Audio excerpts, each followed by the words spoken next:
So in my book, Happypedia, I talk about these 6 pillars of happiness. And the way I came to them is basically saying to be happy, we need these 3 hormones: serotonin, dopamine, and oxytocin. And everybody who has these hormones in the right level is happy. If you don't have them, you're not happy. So if you can get these hormones in the right level, then you're going to be happy. So then I went about researching what gives us these hormones. And from all the research that I read, we can generally group the things that give us these 3 hormones into 6 groups. And that's eating well, sleeping well, exercising well, socializing well, having novelty, new experiences, and hope, something we believe we can achieve. And so to answer your question, that's where happiness lies, in those 6 pillars. It's basically just keeping yourself healthy and having something that you believe you can achieve. Welcome to another episode of the What If You Could podcast.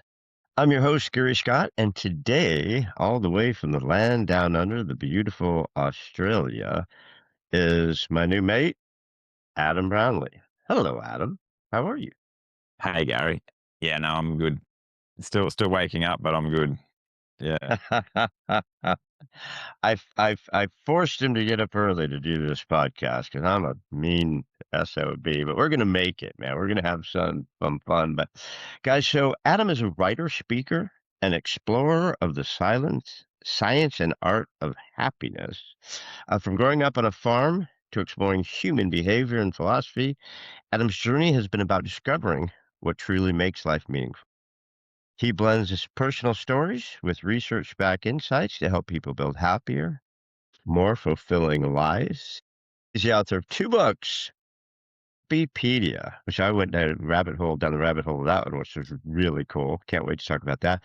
And also his other book is The Last Gods, um, which I found interesting also. Kind of 2 really different books, Adam, but anyways, I'm going to shut up. I promise I'm going to shut up. But because we're the What If You Could podcast, I do ask my guests my opening question. So, Adam, what is your What If You Could? Yeah. So, my what if I could, my dream, you might say, would be uh, changing the world's perspective on forgiveness, making forgiveness easier and more commonplace. Uh, I think that everyone knows that forgiveness is the right thing to do. Like, most of us are raised to believe that forgiveness is good. But then when it comes our time to forgive, often we're like, well, this situation is unforgivable. Or just not knowing how to forgive, particularly knowing how to forgive ourselves. Uh, like, we might choose to forgive, but that doesn't necessarily end in forgiveness. It's like choosing for our pupils to dilate. Like, just deciding that we want our pupils to dilate doesn't make it happen. Uh, we've got to know what's going to cause that. And it's the same with forgiveness. We can't just choose to forgive. Like, we can't just choose for resentment to disappear. We need to know how to cause that. So yeah, my what if I could, like, what if I could make forgiveness more commonplace, more socially acceptable. Uh, yeah. Oof, we live in a world that is so angry and so divided and so bitter. People don't seem to forgive anything. But what do you think is the most difficult? Do you think forgiving someone for a perceived hurt or forgiving ourselves? Yeah, this question often comes up. I think it's different for each individual. What's it for you? I feel like, Mm. judging by the question, one is harder than the other for you. Oh, my brother, forgiving myself is not even close. It's like a 5 million miles, like the distance between the earth and the sun. I Yeah. I forgive people super easily. I forgive and forget because I don't get attached to the perceived issue. I mean, especially in today's world, well, you believe that, I believe this, so we can't be friends. Whatever. I love you. I love you, I bless you, and I set you free, right? But for me, forgiving myself, wicked hard. What's the difference? Why are you different to them? Ooh, good question. I believe the difference is I'm not attached to what someone puts on me. If someone does something to me or is angry at me or some perceived ill, I'm like, whatever. I don't, it doesn't bother me. Whatever, let it go. Yeah. And when I make mistakes and I look back at all the stupid shit that I've done that have put me into the position where I am today at 63 years old, it's a little bit harder to forgive myself, even though I should. It's the same thing, right? It's a Yeah. perceived belief. Yeah. Oh, it's all just judgments. Uh, yeah. So all we need to do is just change that judgment. Uh, yeah, it's probably pretty common to find it hard to forgive ourselves, though. Yeah, some people, wipe the slate clean, anything they do wrong, but if someone else ever slights them, they're like, "Oh, that person, why did they do that?" Uh, but yeah, the process to forgiving, both are the same. Uh, Well, it's kind of like the old, I don't know who the hell said it, Buddha or whatever, but if you try to hand someone a gift and they don't accept it, who's holding the gift, right? I'm still holding the gift. And if I try to give you anger or hate or bitterness and you choose not to accept it, then I'm just holding on to the anger, the hate, and the bitterness, right? It doesn't affect you. So I think it's easier to bounce things off of me from other people. But that internal drunk monkey in my own head likes to yeah, beat yeah, myself up for past shit. yeah, yeah. So sometimes with other people, it's easy to be like, that's just them. That's like their life has caused them to have that perspective or to do that thing. And so it might be easier to accept that what they did was unavoidable. Like that's just who they are. Whereas when we do it, we're like, I could have done better. Like there was nothing stopping me from doing better. And so I screwed up because I did this terrible thing when I could have done that good thing. Uh, yeah, so that's the I guess the secret to forgiveness is identifying why it's not my fault, why I couldn't have done better, and why what happened was just unavoidable. I think when you go against your instinct or you go against your gut, it's like, you come to that Y in the road and you can got to go right or left, and instinctively in your gut you should go right. But instead you go left for whatever reason, and down the road you go, fuck. I knew I was supposed to go to the right and I didn't. You beat yourself up about it because you carry those circumstances. You Right. carry the result of that mistake. When other people do something to you, it's like, who cares? It's just their opinion. It's just their thought. Like you said brilliantly, that's just them, dude. They're just going to be like that no matter what. Yeah. And so when you take that right, like you'd come to the Y in the road and you go right, how would you feel if someone made you do that? Like, you came to the Y in the road and they said you have to go right. You had a gut feeling that going left would be better, but they forced you to go right. Would it feel so bad then?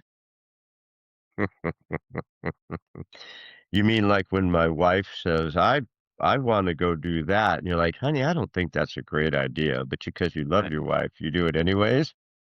No, you can't be mad at her. You know in your gut, perhaps it wasn't the best move, but you love your Yeah. wife, so you go ahead and do it. I'm talking from experience. But yeah, so Now, you when don't beat her up over it, but you think to yourself, maybe I could have done a little more counseling. Maybe we should have walked through this a little bit more. But again, like you said, maybe I should treat the way my reaction is to her, I should treat myself the same way. yeah, well, what could help is knowing why you were forced to go right. Like what made you go right? And when you know that something made you go right, well, then no longer are you to blame, right? Because whatever made you go right is to blame. And then, like you said, you don't feel so bad when something made you do it, because then it's their fault, right? Uh, so if you can identify what made you make that mistake, then all of a sudden it doesn't seem so bad. Like, it still sucks that you went right when going left would have been better, but it doesn't seem so bad because something made you do it. It's not your fault.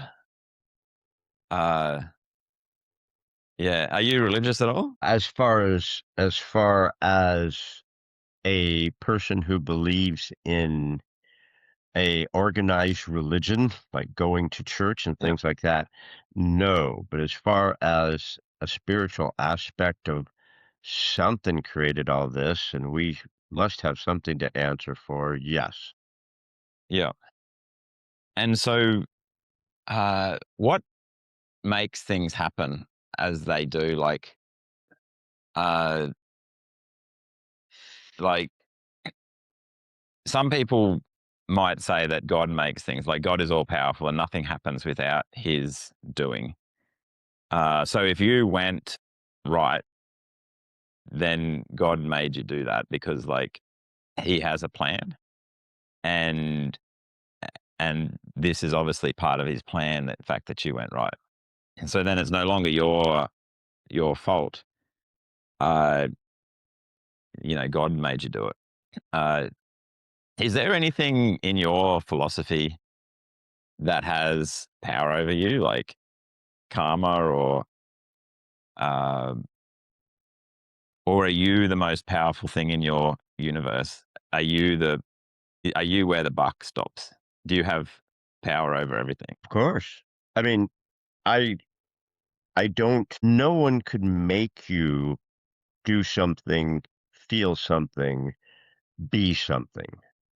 It you that has to, in my humble opinion, that has to come from within you. So if it comes from within you, do you have control over that? Like, say something within you made you go right. Could have you done any differently if this thing within you made you do that? Like, it might have also made you go left, but you didn't really know what it was going to do until you did it. Is that how this works? This thing inside of you that makes you do things? In my thought process, no. In my thought process, it doesn't matter what the event was, good, Yeah. bad, or indifferent. It's how I let myself believe what the event was. So if I knew I shouldn't have turned left and I went right because my wife wanted me to, and I continue to beat myself up over that, the only one who's allowing myself to beat myself up over that is me. No one is beating me up over it. It's a long forgotten incident that no one even cares about. Yet I'm the one beating myself up for whatever reason I am.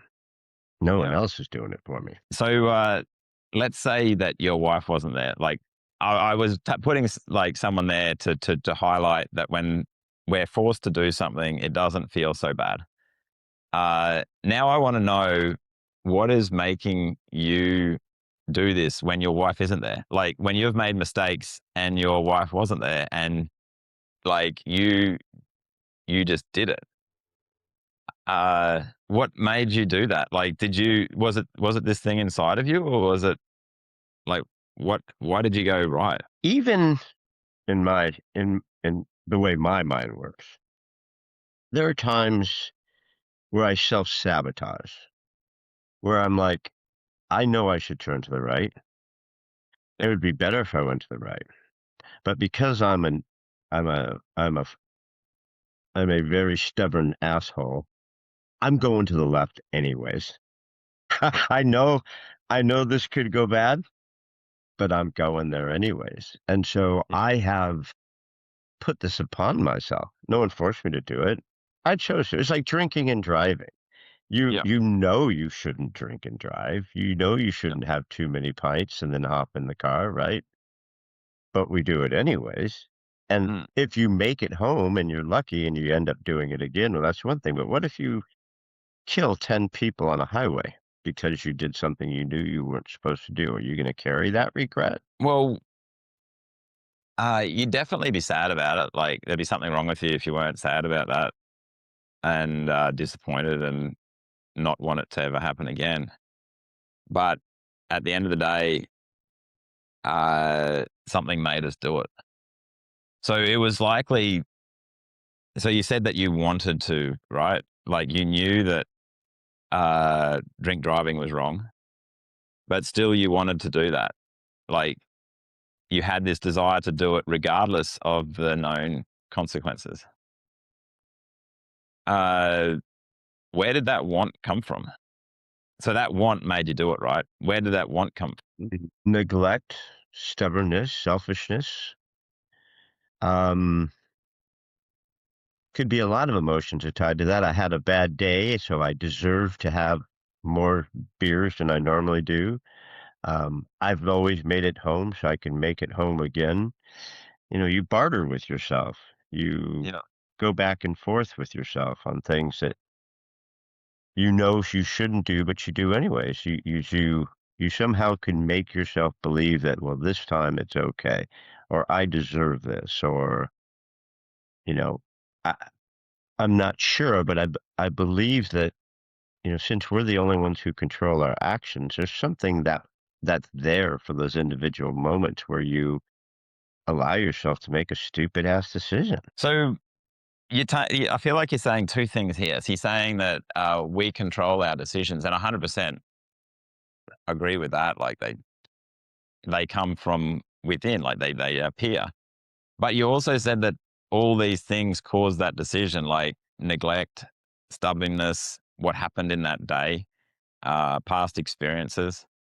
So the reason you're stressed this day, for example, and are having this extra beers is because of what happened at work. Like maybe some team member let you down or something. Like these things happen to you and they put you in this chemical state. Like they raised your cortisol levels. They did all these other things to your body. So you're feeling these emotions. Like you didn't choose to have those raised cortisol levels. Like that's happened because of these things that happened to you today. So they made you be in that chemical state. And then you've also got this hard wiring. Like you said neglect. I don't know what you mean by that, but let's just say you mean by like childhood neglect. And say neglected as a child, it's caused your prefrontal cortex to be bigger and your amygdala to be smaller. And now you're more prone to stress because the more stress we experience as a child, the more prone we are to stress as an adult. And so now, because of this neglect as a child, this stress during the day has like compounded even further. And this brain structure that you've got, like you didn't choose to have it. That was forced upon you by by the neglect. So this neglect made you do it. So it kind of like forced you to do this. And the stubbornness the stubbornness, we could say, maybe that's just a genetic thing. Like maybe you're just as stubborn as your father and your mother and your grandfather, just because like you've got these genes that were passed down through generations that make you particularly stubborn. And when someone tells you don't drink and drive, you're like, I'll do what I feel like. Uh, so that's also forced upon you. Like you didn't get to choose your genes. Uh, your parents didn't even choose their genes. Like they just did their magic and then ta-da. Uh, no one chose them. But they are forcing you to be stubborn. Like you've got no choice about that. You just have the genes that make you do that. They make you do that. Just like the neglect is making you make these decisions and the stress of the day is making you do this. All these things are making you feel that way. If you felt a different way, a different thought would have come to your mind. If you felt like, going for a run or something, that thought would have come to your mind. But your life experiences aren't making that thought come to your mind. Your life experiences, your genetics, your what happened today are making this other thought come to mind of, I'm going to have another drink. So all these things are forcing you to make that decision. And so from that perspective, if you went and killed 10 innocent children on the way home because you were drink driving, this is why you did it. These are the things that made you do it. So from that perspective, it's not your fault. You chose to do it. So that decision arose in your mind to drink and drink and drink. Each decision after decision arose. But you were forced to have those decisions by everything that happened from the moment before it to the moment you were born. All those moments led to that decision appearing. And when a decision appears, you have a desire, right? Before that desire, you don't have it. Like before you had the desire to drink the beer, you had no desire to drink the beer. And then that desire appeared because of all these life experiences. And when a decision appears, you have to move by it. Like that's how our body works, right? The decision appears, unless another decision contradicting it appears subsequent, like after it, then we'll do that. But if no other decision appears, then we just do what the first decision. And we don't know if that change of mind is going to happen or not until it happens. So understanding this can help us forgive ourselves when we do some terrible, terrible things. We can know that we were made to do it. And so it's not our fault. The same as when someone else does something terrible to us, we can be like, that's who they are.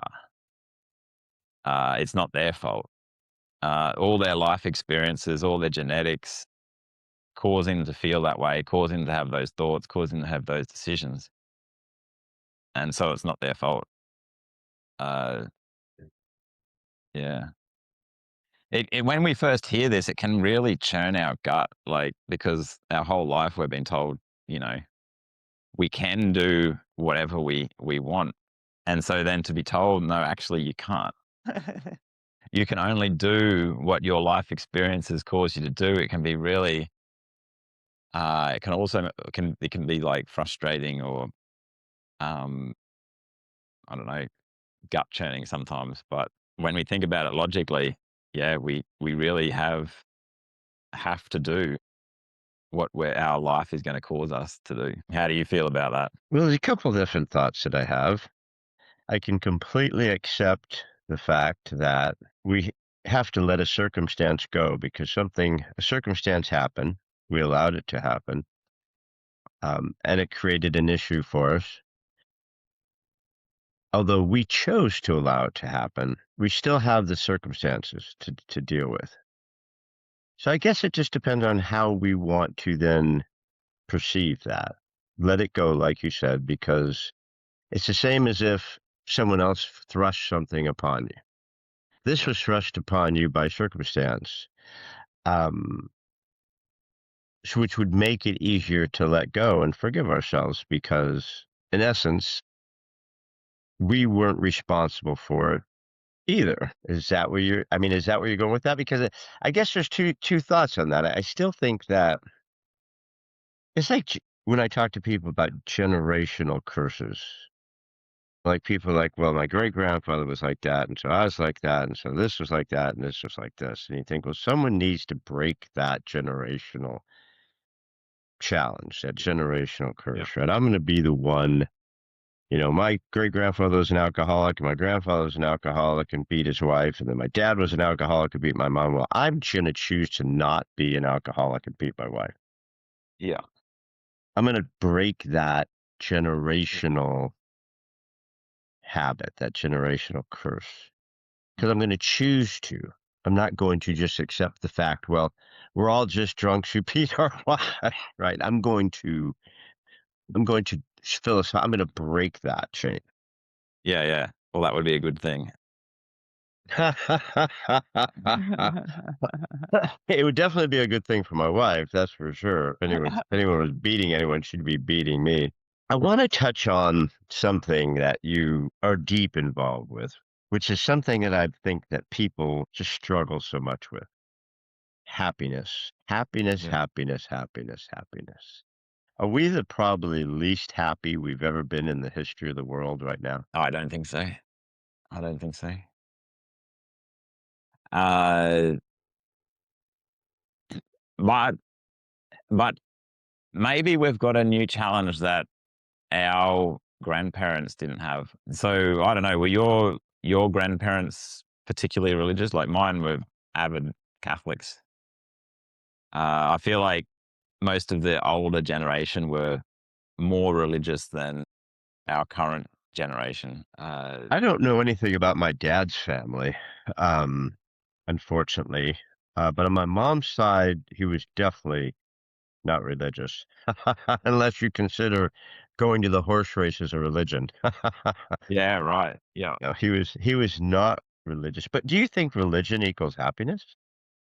Well, it's something that can give us acceptance, right? So one of our biggest stresses in life is, this idea that we made a mistake. We regret it. We worry about making more mistakes. We resent other people for their mistakes. Often religion can help give us acceptance because it explains, why that happens, and then it gives us an enduring sense of like something to work towards, regardless of our situation. So it doesn't matter what happens to you in your life. You can always hope to go to heaven, right? Because everyone is eligible to go to heaven. You do the right things. Uh, you be good. You ask for forgiveness for your mistakes. You're going to heaven. So, you might not have everything right now. You might have nothing right now.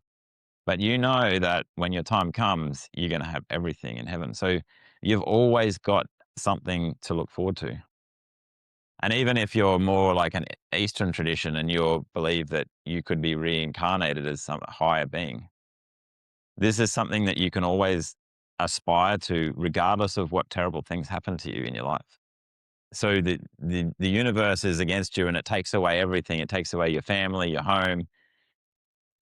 You've still got something to work towards. You've still got this idea that you could be reincarnated as a higher being.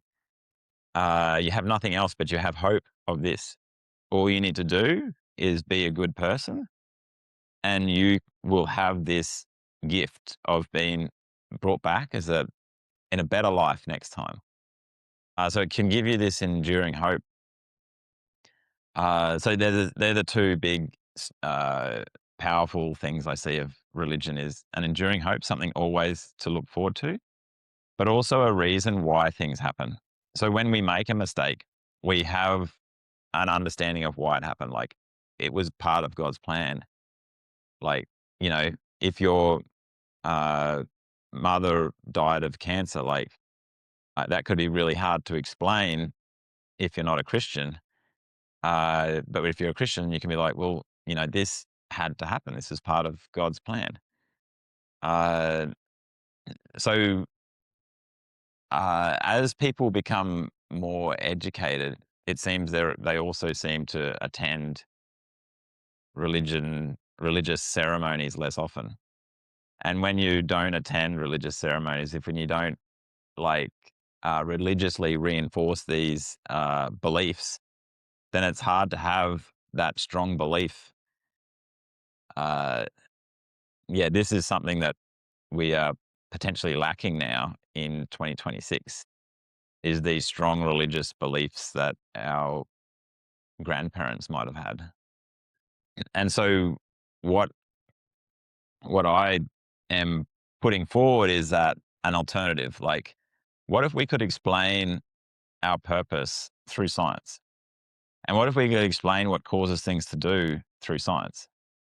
And then there's no longer a contradiction like, oh, well, I don't really believe in most of that supernatural stuff because, like, it doesn't align with anything I was taught at school. Like I buy into some of it, like some of it feels right, but I don't buy into all of it. And like, it often leads to like picking and choosing from different religions. I like this bit and I like that bit, but not having, but because you don't have a strong, like, congealing thing, it's hard to have a really strong belief that it's true. Whereas science, everybody pretty much believes in science. We're all taught it at school. So we can have really strong beliefs in it. And it can explain why things happen.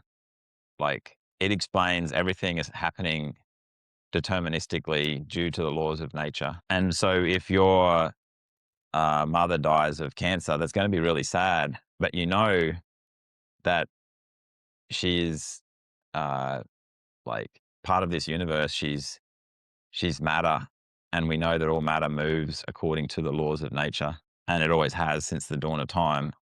And so what happened was always going to happen. It had to happen. Like, since she was born, that is how she was going to die. Nothing in the universe has the ability to break this causal chain.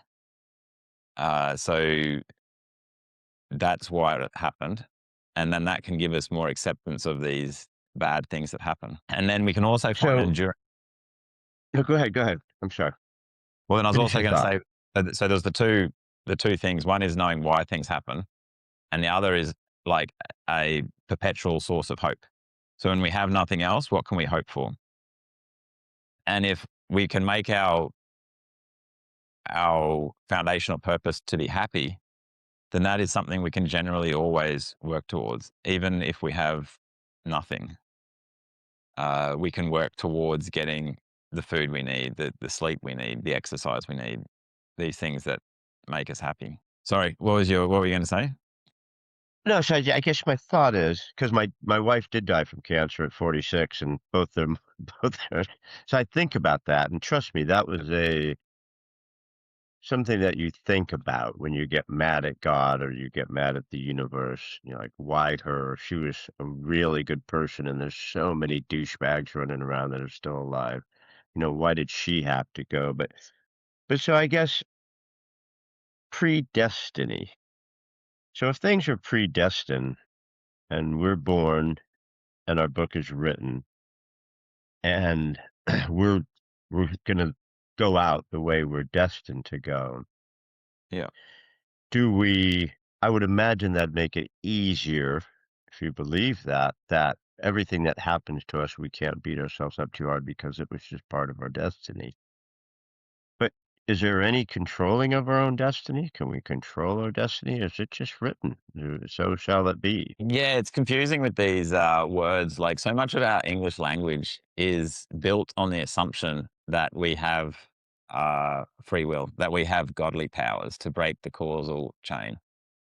And so it's often hard having this discussion uh, with these words that we're used to using. So we need to like go back and say, what does this word mean?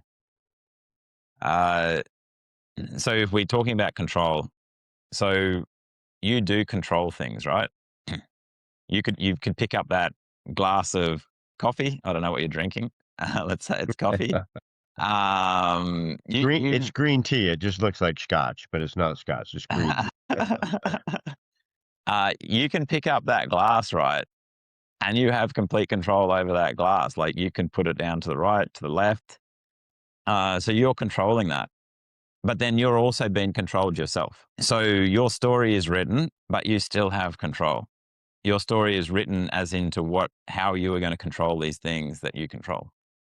As in, if you lift it up and put it down to the right, well, that was always going to happen because of all the forces acting upon you and all the forces that have acted upon you in the past. And so, yeah, you still have control, but what you do is determined by what has happened to you in the past. It's determined by your chemical state at the time, your brain structure at the time. All these things determine whether you put it down on the right or left. And the more we know about you, the more sensors we put on you, the better we can predict what you will do before you do it. Because you are so deterministic.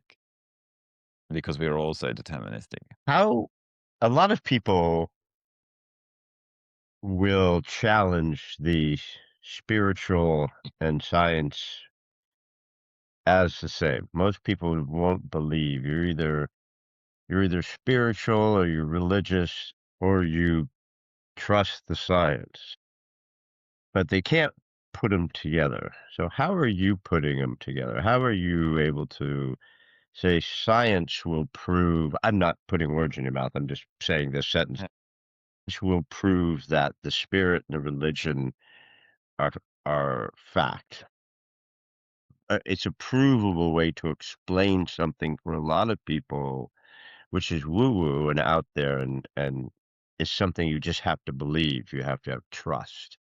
So, can you Yeah. do the two together? You can do the two together if you don't dig. Like if you want to find the truth, then you willing to like challenge your beliefs, uh, they generally prove to be incompatible. But as long as you don't dig, then you can believe whatever you want, right? So you could believe that the Earth is the center of the solar system. It makes sense. Like the sun rises in the east and sets in the west. Uh, it's it's pretty obvious that the sun goes around the Earth, right? We can see it with our plain eyes. Uh, and so, how easy is it to believe if we just leave it at that? If we just get up in the morning, look at the sunrise, watch it all day, circle around the Earth, and then set over there? Uh, it makes perfect sense.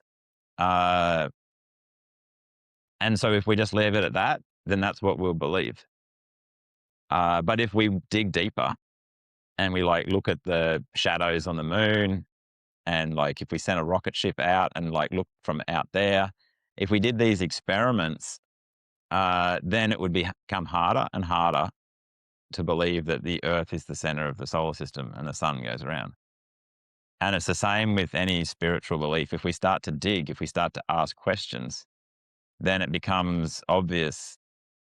Like we come against these roadblocks that we can only answer with faith, just turning a blind eye to all the things that contradict it. Yeah, so that you can have both. My wife is 100% certain that the Earth is flat. She's a flat earther, and she's Wow. actually my new wife. She's actually semi-normal um, on pretty much everything else except this obsession with the Earth is flat. I don't even go there. But as far as religions, there are so many religions. So when it comes to the one religion, that would be the one religion. Is there one religion that basically everyone needs to adhere to? Well, there seems to be one from all experiments done. There seems to be one that we have no choice but to adhere to, and that's the laws of nature. Like, no one's been able to defy gravity or, you know, the laws of like equals MC squared. Like, all these laws apply to everybody and they seem unbreakable.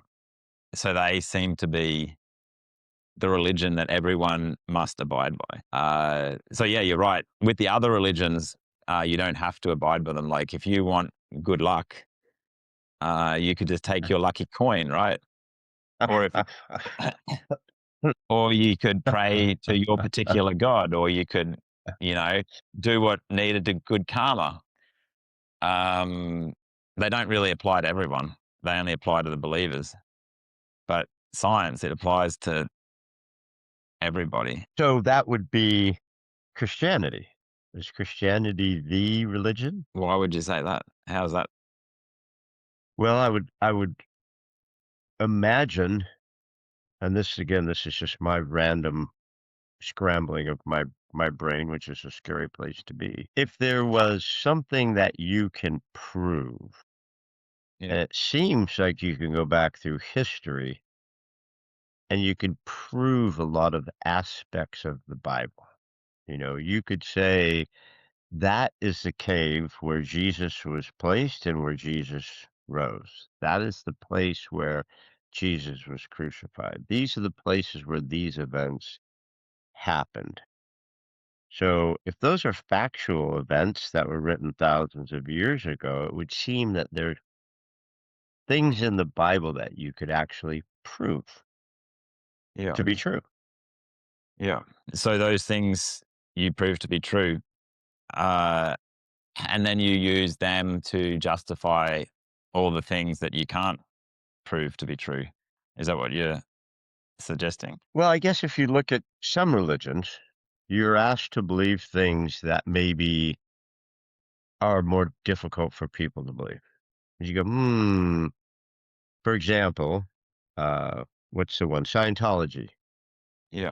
So you're supposed to believe that some guy created a spaceship and brought everybody down to this planet, and so that's why they're all Scientologists. You go, well, that makes perfect sense to me. I'm sure that's acceptable.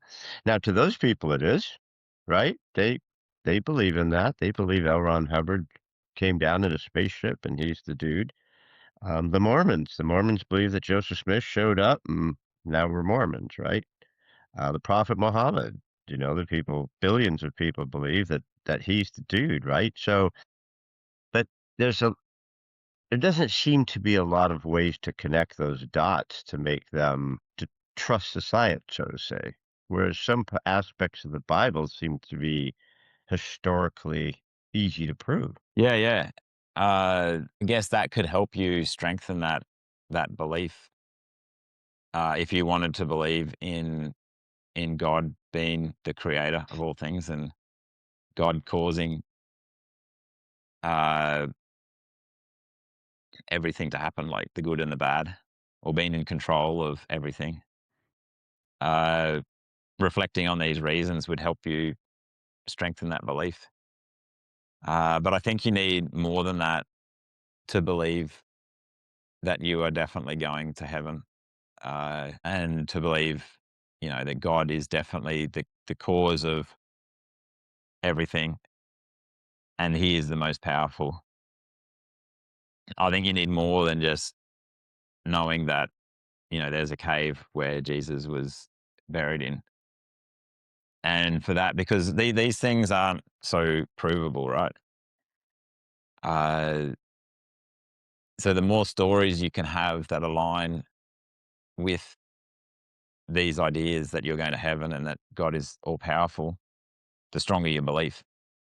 And so if you want a really strong belief, you need to expose yourself to a lot of stories that align with that, and limit your exposure to stories that don't align with that. So limit your exposure to stories about how, a lot of these, like the Bible is a mixture of fact and fiction, and some of the stories are there as metaphors, and they're not there.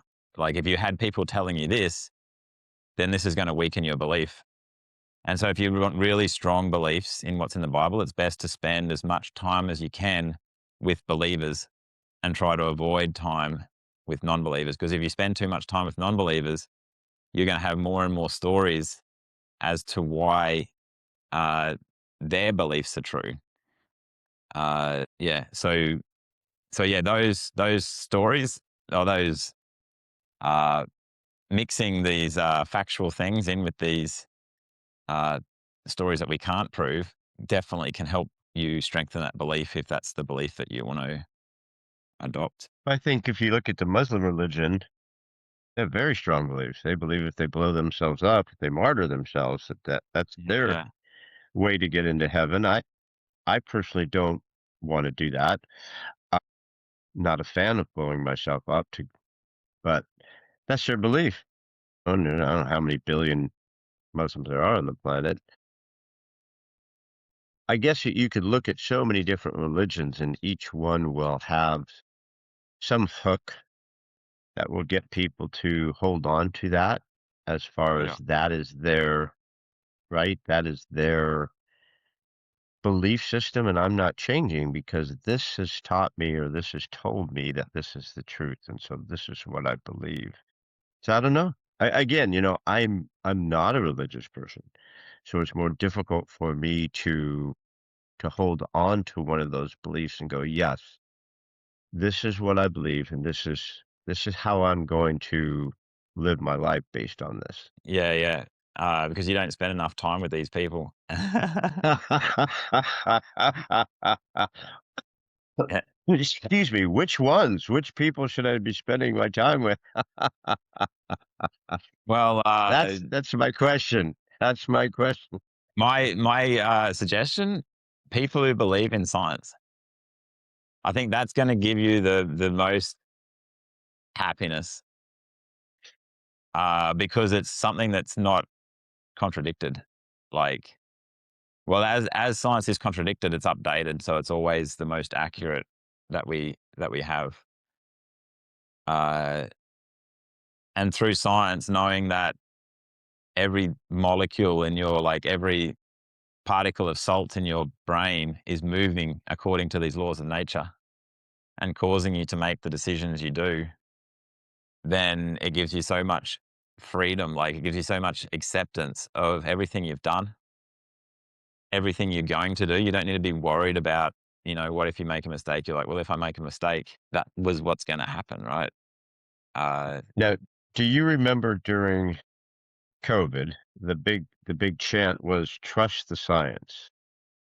And I think a lot of people, myself included, believe that the term trust the science is the most unscientific thing you could ever say. Because, like you mentioned, science is always challenging itself. yeah. Science is always re examining something that we believe to be true, yet we can continue to research it. It's like before we had supercomputers, we had this way we can analyze something. But now a lot of that stuff is shifted. We believe we could do different things because now we have these AI and these supercomputers that can do a trillion calculations in a second. So the science will continue to change as we develop. It's Mm, kind of tough to just say that science is static. Like you said, it's not static. Um, but so you've got foundational beliefs in religion that have been foundational beliefs for millennia, thousands of years. yeah. That hasn't seemed to change like science changes. Yeah, 100%. So, yeah, because science has so much credibility, people often lean on it, like, you know, lean on credibility to buy them credibility. So, if you want someone to believe you that this vaccine's good, you just tell them science says it's good. And because people, most of us have been to school, done science classes, experiments are repeatable. If something's scientifically proven, then it's usually pretty good, like pretty legitimate. So often this is just tagged on, like it's scientific, is just tagged on there to give you faith in it. So you can trust the science, like you can trust the science, but some people use trust the science to say, trust me. Trust So make my sure you, trust my science, not yeah, trust the science, trust my science. trust what I'm telling you to do. Yeah.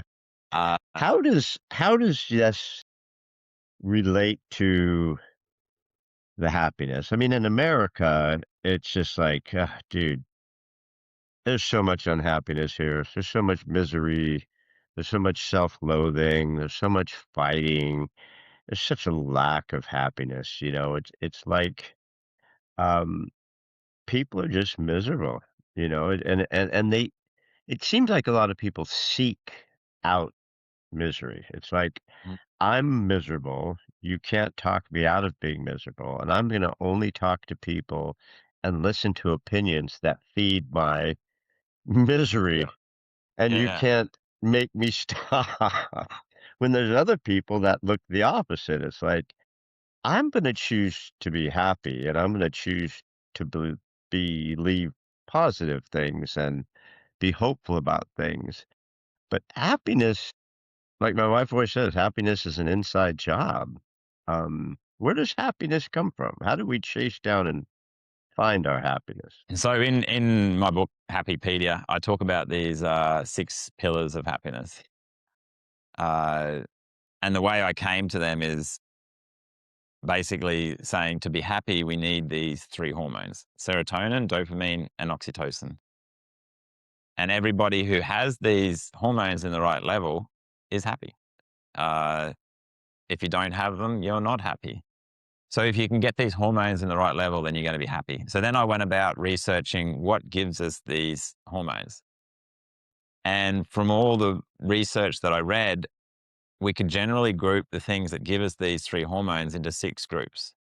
And that's eating well, sleeping well, exercising well, socializing well, having novelty, new experiences, and hope.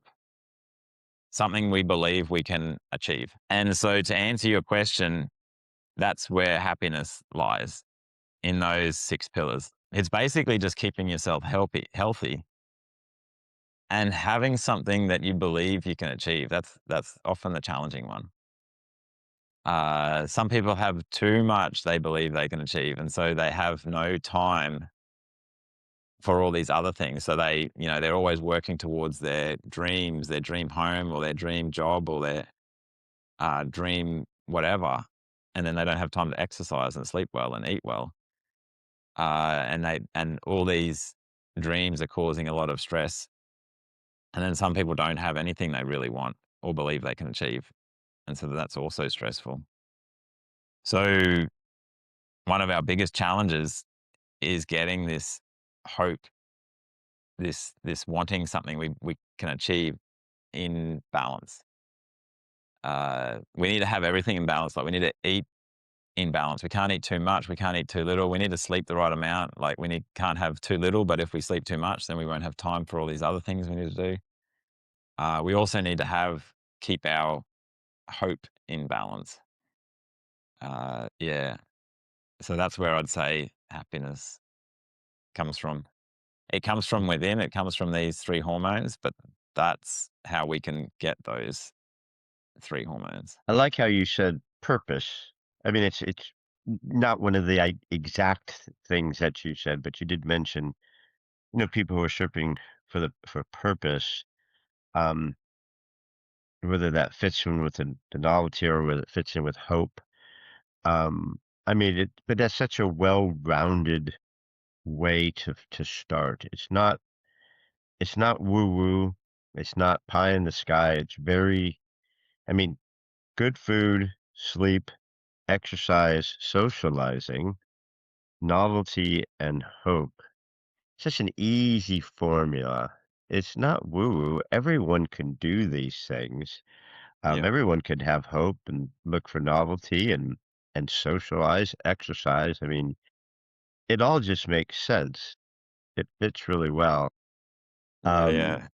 what's the biggest missing link you think people have of those 6 items? Oh, that's such a common question. Which one is it? And the answer is like it's different for everybody. Uh, So it's often the hardest one for us. Like that seems to be the one we neglect.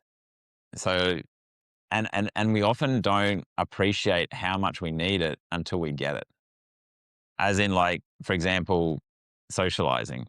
So someone who doesn't socialize much may not appreciate how much happier it's going to make them feel if they can build some solid relationships where they really feel that sense of connection.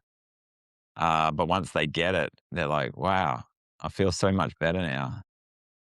And so for that person, building that pillar of social connection is what's going to change their life. Someone else who just doesn't exercise, the same thing for them. Like they're like, well, they say exercise is going to make me feel better. I usually feel terrible after exercise. uh, uh, but it like exercise is so powerful. Like it changes the structure of our brain. Like we're talking before about how the structure determines how stressed we feel. If we can endure exercise for long enough that it becomes a habit and it starts to reshape our brain, we will just naturally become more optimistic. Uh, and so for that person, getting that 20 minutes a day of exercise would probably be the thing that's going to change their life. And then for the person who, has no hope, they might be eating well, sleeping well, exercising well, have a circle of friends, but still just not be feeling that great because they just don't have that thing they want that they think they can get. And so for them, finding their purpose is going to be what really changes their life. Yeah. So You the know, as answer, you it'll be one of these things. It will be one of these things, but it will be different depending on what the universe has given to you. and when you talk to people who've made it into their 90s and beyond, and you look at these items that you've mentioned, these are things that keep people alive as they get older. This is what it helps them age well, live into the 90s and 100. And the ones that they miss the most, socializing becomes very challenging as you get older because all your friends die. You've outlived a bunch of your friends. Um, and hope, for the future, having a purpose as you're older. You think you're old, and so you can't give anything, you can't contribute anymore, but there's so much that you can when you're older. Um, so I think all of those are so important. It's just funny is people's relationship with food, Food could be so damaging. There's so many people who have real issues with food. Yeah. And they could be, like you said, this great sleep, exercise, this and that, the other thing, but man, the relationship with food just completely messes them up. So all of those are very interesting. I found those to be my favorite one is novelty. Yeah. I love novelty. There's so many things that come up when I think of the word novelty. Um, What so comes that up? was a good one for me was novelty. Yeah. Yeah. I was so surprised when I first saw that, but it just kept on coming up again and again. It's so important. Without it, we become bored, and yeah, it's really hard to be happy when you're stuck in the mundane and the routine. And uh, but yeah, looking at all those books in your background, they're all great sources of novelty. Like they've all got a new story and new learning, and that's why we're drawn to novelty is you know learning. I find just the word novelty, it just brings up joy. It brings up being mischievous. It brings up newness, fun. There's so many things, and really in life, you could just be the healthiest person, get great sleep, eat great, exercise great, go to church, be hopeful, have a good group of friends, but you could be bored to death. Yeah. With all that, right? Monotony in your life of just getting up Yeah. and doing the same thing and going to sleep. So, yeah, novelty was definitely my favorite. Of all the one I'm gonna work on, that's the one I'm gonna work on the most. Wow. Wow. You so it's not the one you're already acing? I feel like I thought that would be the one you're already nailing. No, it used to be. It used to be, but now I found myself in a rut where Yeah, right. I eat really well. Sleep has never been something I do well, but that's okay. I exercise religiously. Don't have a very good social circle. I'm very hopeful. I love the word hope. I focus on hope a lot. I think novelty is the one I'm missing the most. It seems like the way life has gone for me the last couple of years, that would be the one that I'm missing the most. Not only missing because I'm not doing it, but missing as wanting to go back to be more mischievous, find the novelty, find the joy, find the fun of life. Otherwise, all the other ones don't seem to matter What to me. yeah, yeah. Yeah, nice. I don't know. I don't So know. what are you So, gonna do today? What novelty are you gonna find today, you reckon?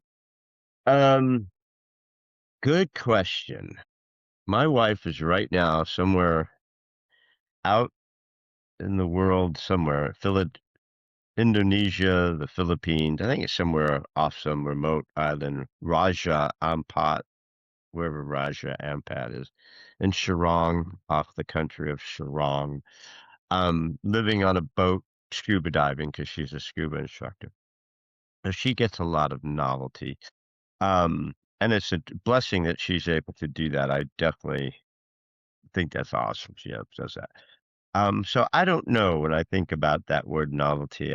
Something I want to focus on Maybe I'll take up juggling. I thought you said you're going to get in like a plane this afternoon and fly to her and go scuba diving in this remote place of the world. Man, that would have been some novelty, hey? Like, when was the last time you jumped on a plane and went scuba diving in some remote place with, uh, Well, she does it 4 times a year. I haven't done it in a couple of years because I've had some health issues that have kept me from getting back in the water, but I'll do it again. Um, and to me, that's not really novelty because it's something that we've done a lot. So novelty to me will be things that I haven't done a lot of. Um, and joy, for some reason, joy seems to really pop out of my head when I read novelty. yeah, Something about joy, mischievous. I'm a mischievous type of guy. Like, you like you trouble. know, uh, I like trouble. I like Uh, stirring things up in a fun way. Uh, so that kind of strikes me. I'm not having enough fun. I'm not causing enough trouble. well, I hope you get out there and cause some trouble today. Oh, you know I will. Hey, Adam, you've been wonderful. I told you I'd get you out of here within the hour. So many wonderful things, man. That's not the direction I anticipated us going, and that's my favorite podcast is when we go in a direction I didn't see coming, and I love that because it makes you think a little bit, makes you kind of take a little bit deeper dive and stuff. So I'm grateful for that. But I did lie earlier when I told you I just had my one question, my what if you could question. But I actually have 2 questions. So my last question before we get out of here is, what would be a thought or a message or something that you'd like to leave us with that means something to you before we sign off? Uh, well, maybe we could just circle back to where we kind of started, and that is, if there's something that you want to forgive yourself for or someone else for, try to identify what made you do it. What made you have that decision? Like, you had that thought, you had that desire, you had that want.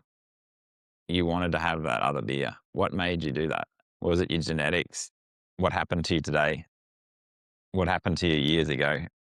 If you can identify what made you do it, then it's so much easier to forgive yourself because it's not your fault anymore. Man, for those of us who like to beat ourselves up over stuff we did in 3rd grade, that is a very healthy and good thought. We can help us manage the self-abuse and make it make sense so that we could stop it because it's not a Yeah. healthy thing, man. I don't see it on your list of happiness. I don't see self-abuse on your list of happiness. It's in hope. So hope is the belief that we're going to continue to have or soon have something good. If you're beating yourself up, you're basically saying, I've got something bad. I'm down this path to the right, and I should be down the path to the left. That's not hope. So hope is a massive thing. It's a challenging thing. It's probably 2/3 of Happypedia is just about hope. It's something that takes work, just like exercise, sleep. That these things, like, if you're not good at exercising, it's a challenge. It's something you need to work towards. If you're not eating well, it's a challenge to change your. And if you're not very good at making friends, that's a challenge. Uh, so is adopting the beliefs that gives you perpetual hope. It's a challenge. But if you take up that challenge, if you change your beliefs, if you know what beliefs are going to make you happy, give you acceptance, then you can work towards that. And when you work towards it, then good things will come. So yeah, it lies in hope, this regret and resentment. Hope is one of my favorite words. Love it. Novelty now I'm going to throw in there is probably one of my favorite words now, but I love the word hope. You know, it just means so much. It's a powerful word. Guys, we've just been blessed with a little bit of time with Adam Brownlee. He's Australian author, philosopher, and expert on forgiveness and its potential to bring us greater peace and acceptance in our lives. It's the 2 books, Pedia is a self-development guide to happiness, offering innovative but science-based ways to help readers live happier. And also, one we didn't get to chat too much about is The Last Gods, a thought-provoking sci-fi novel that blends neuroscience, identity, and human quest for more. And that's all good stuff. So, Adam, where can people find you? Where can they go get your stuff, your books, learn more about Adam? So yeah, you'll find me in Brisbane. But if you're not in Brisbane, then you can look me up on the net. If you just look up Adam Brownlee, Brown and LIE, you'll find me. Uh, the books are on Amazon, so you can download the Kindle anywhere where Amazon is and order the paperback. You can't get the hardcover, because it's too big for Amazon's printing press. They can only print the paperback. Yeah, it's a solid book. It's there's a lot in it. You're getting a lot of bang for your buck. Uh, yeah, but you can also listen to it on Spotify. So the audio version, the audio book is on Spotify. If you look up Happypedia, you should find it there. Did you read the book on Spotify? Oh, I should have, just so I could say yes to all the people who wanted to listen to my Australian accent. But no, yeah, it was actually AI generated, because that was the best. I asked for auditions. I got like 40 auditions, and I chose the one that sounded the best to me. And then I asked some other people, and they're like, "Yep, that one's definitely the best out of that." And it turned out to be not a human. Uh, so unfortunately, for all those professional narrators who've been practicing, all their life to be a storyteller, yeah, unfortunately, AI is like beating them Yeah. now. Uh, So just I to give, I do I do a book a day. Um, and sometimes I read it. It's a synopsis of a book. But every day I get up and I read a book. This synopsis of the book is usually more than 15 pages. But sometimes you can listen to it. You can listen to it or read it, or sometimes I'll do both depending on how my brain is working that morning. And some AIs are really bad for that book. You know what I mean? It mm, like doesn't fit the book. It's like, so I just read it and won't listen to it. But some yeah, are getting pretty amazing. It's like, wow, that was really good AI. But just, yeah, you got 40 different ones to listen to. That's pretty freaking amazing. yeah. A lot of the a lot of the auditions were human. I assume a lot of them were human. Uh, but yeah, maybe those ones that you were listening to were done maybe 6 months ago, maybe 12 months ago, when they weren't so good. But yeah, it's getting better every day.